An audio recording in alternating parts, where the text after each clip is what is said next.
Just a few days ago, Google released and open-sourced a new tool called Genome, which basically allows you to generate different variations of a human head, like what you see with software such as MetaHuman, Character Creator, MakeHuman, and others. And as soon as it was released to the public, several artists and creators created plugins for Houdini, Blender, Max, and other 3D software. But the question is it that good? And can it compete with similar tools that I just mentioned?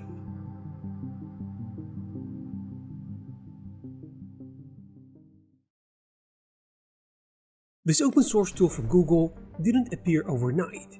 It is really the result of many years of Google research working on digital humans, stretching all the way back to projects like GHUM, which stands for Generative Human Model, back in 2020, and later photorealistic models of human heads in 2024.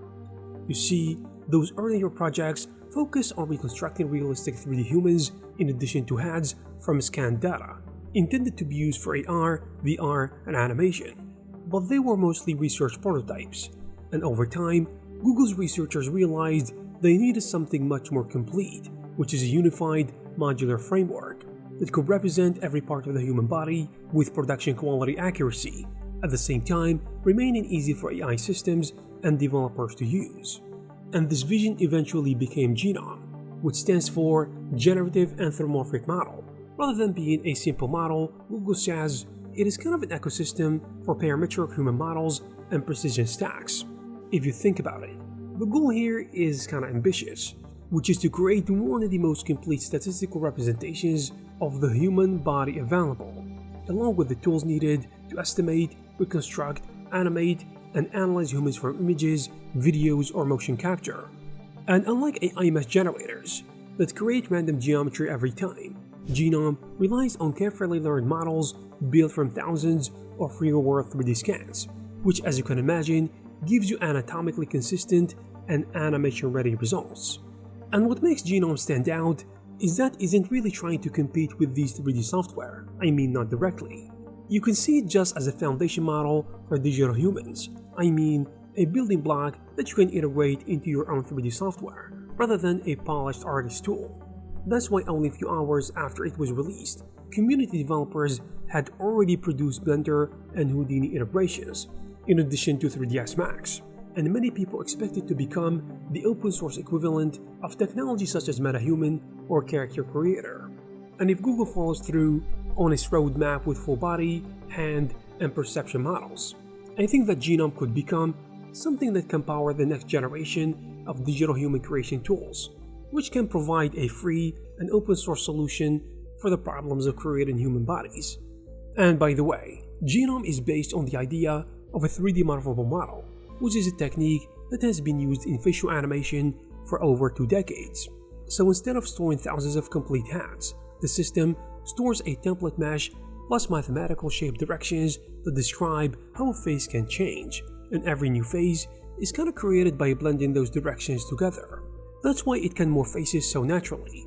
And Google split the model into 2 independent parts, 253 identity parameters that control who the person is: the head shape, jaw, nose, cheeks, eyes, teeth, etc. Also 383 expression parameters that control facial movement, smiles, frowns, blinking, mouth shapes, tongue movement, iris movement, and more. The clever part is that these 2 systems are kinda independent. You can create one person's face, then animate hundreds of expressions without changing their identity, or you can keep the same smile while generating thousands of different people. As you can see, the separation between identity and expression is exactly how monofacial animation tools are usually built, because this way it is more practical. Google developers also chose to keep consistent topology across every generated head. I mean, every model has the same vertex count, edge flow, UV layout, and separate meshes for the skin, eyes, teeth, and tongue. And I think this makes it incredibly useful for production because morph targets, blend shapes, skinning, face tracking, and motion capture can all work without rebuilding the mesh every time.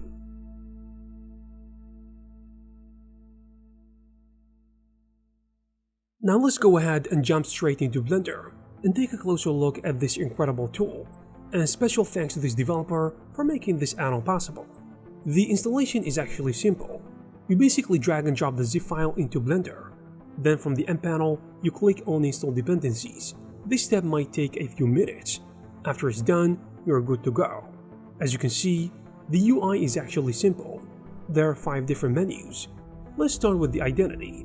Here, it looks like there are a bunch of different types of hats, 20 to be exact, and each type has a range of 3 to 3. There is also a randomize button to quickly generate random outcomes. Right above that, there are drop-down menus to change the gender and ethnicity, like Asian or Middle Eastern, for example.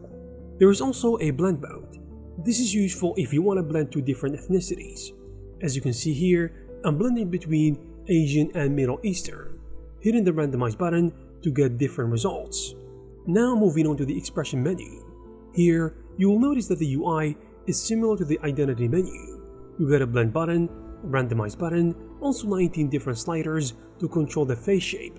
As you can see here, I can control the eyes, open the mouth, move the tongue, and the interesting thing is, I can control the eye's iris size.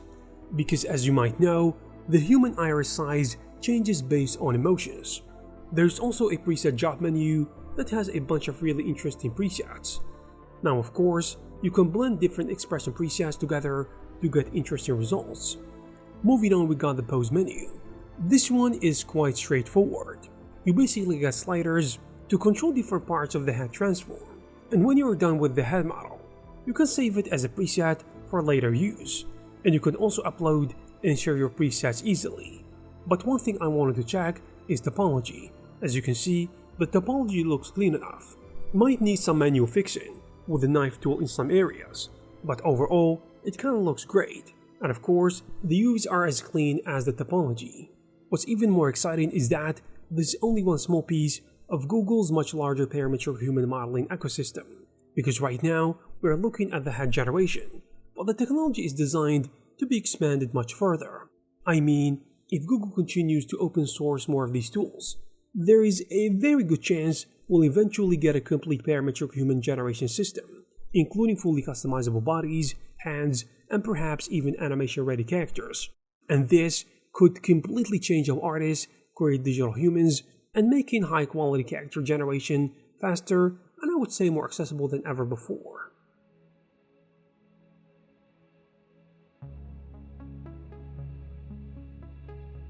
Now, if you compare Google Genome Head to software already used in the 3D industry, the closest match would probably be MetaHuman. Both systems generate realistic heads from a statistical model, rather than requiring to sculpt everything manually, and both let you separate the character's identity from facial expressions while keeping clean, production-ready topology. Another major alternative is Reallusion's Character Creator 5 with Headshot 3, which can generate heads from photos or scans and provides extensive morph sliders, facial rigs, and animation controls. And if you prefer open source tools and MakeHuman for Blender, and even Charmorph, which offer similar parametric workflows, even though they don't yet reach the realism or anatomical accuracy of Genome Head. There are also some tools that specialize in only some parts of the workflow. FaceGen, for example, focuses on generating realistic heads from photographs or random parameters, while providing hundreds of facial controls and animation-ready meshes. And KeyTools Face Builder reconstructs accurate heads from photos directly inside Blender. As you can see, these tools don't generate new identities as flexible as Genome, but they solve the same production problems of creating consistent and animation-friendly human heads. And there you have it, guys. If you like this video, please give it a thumbs up. Also, please subscribe to the channel to receive more videos like this. Thank you very much for watching, and I will see you in the next one.